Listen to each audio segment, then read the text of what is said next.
ओम नमः शिवाय। जन्माष्टमी का पर्व है तो जन्माष्टमी के बारे में कुछ बात करते हैं। गीता में लिखा हुआ है कि भगवान ये कहते हैं कि मेरे दिव्य जन्म और मेरे दिव्य कर्म को जो व्यक्ति जान लेता है वह मुझको पाता है, दोबारा इस दुखी संसार में जन्म नहीं लेता है।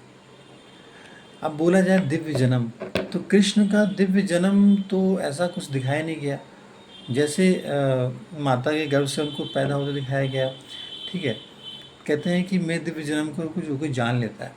तो गीत कृष्ण के बारे में तो सबको नॉलेज है कि कब जन्म हुआ, तिथि तारीख तक याद है, किसके कौन माता थी, कौन उनके पिता थे, सब कुछ जानकारी है। तो ये सब कुछ जानने के बाद क्या ऐसा हुआ कि कोई इस संसार में जन्म नहीं लिया या उनको सबने पा लिया? ऐसा तो नहीं दिखता कहीं पे भी। ऐसा दिखता तो इतना दुख इस सृष्टि में व्याप्त नहीं होता।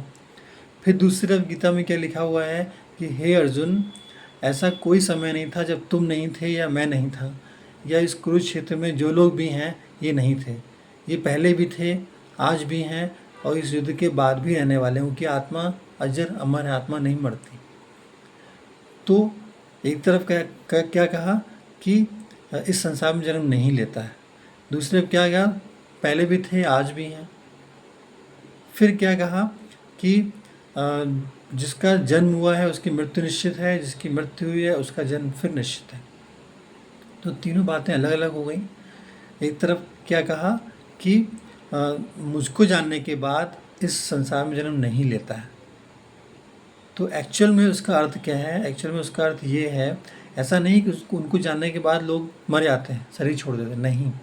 इसका मतलब ये है कि जो मेरे दिव्य जन्म को जानता है, यानी मैं कैसे इस सृष्टि में प्रत्यक्ष होता हूँ, मैं कैसे इस सृष्टि में आता हूँ, वो जो जान लेता है, किस तन में आता हूँ, वो जो जान लेता है मेरा साकार तन कौन है, वो निराकार जिस तन में आता है, जो वो जान लेता है वो दोबारा मन बुद्धि से इस दुखी संसार में नहीं आता है। यानी उसका मन इस सृष्टि से, इस दुनिया से, यहाँ के 5 तत्वों से परे चला जाता है। ऐसा नहीं कि मरता है, वो शरीर नहीं छोड़ता, शरीर उसका रहता है, लेकिन जीते जी वो परम धाम की स्टेज, यानी उसकी स्टेज को पाता है जो कृष्ण की स्टेज है। तो उसके लिए बोला है कि मैं वो दोबारा इस संसार में जन्म नहीं लेता है।